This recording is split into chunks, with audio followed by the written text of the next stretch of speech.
అసలు ఎవరు ఎసుంటోళ్ళో ఎవరి మనసులో ఏమున్నదో ఏం అర్థం కాకుండానే ఉన్నదోల్లా ఏంది అని అంటారా.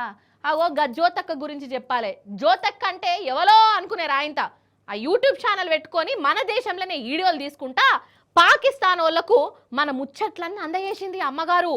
ఇక ఆమె అరెస్ట్ అయింది కాదోల్లా. ఇక ఎంక్వైరీలు చేస్తుంటే అమ్మగారి ఘనకార్యాలన్నీ ఒక్కొక్కటి బయటపడతాయి. ఎంక్వైరీ చేసేటోళ్ళకే చక్కరచ్చినట్టు అయిందంట.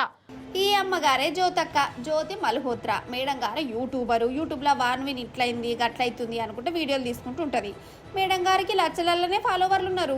ఉండేది హర్యానా రాష్ట్రం, కానీ ఈమె పాకిస్తాన్ వాళ్ళకు పనిచేస్తుందట. ఇక్కడ ముచ్చట్లన్నీ అక్కడికి అందజేస్తుంది.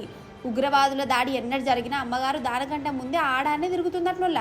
ఇప్పటికే షానామట్ల మేడం పాకిస్తాన్ దిక్కు ఓవుడు అచ్చుడు చేసిందట.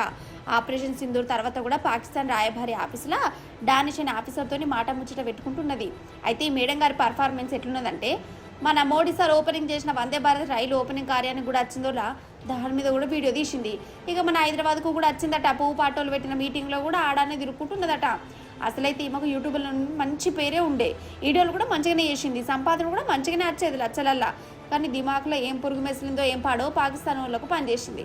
మరి ఇది దేశద్రోహం కిందికి వస్తుంది కదా.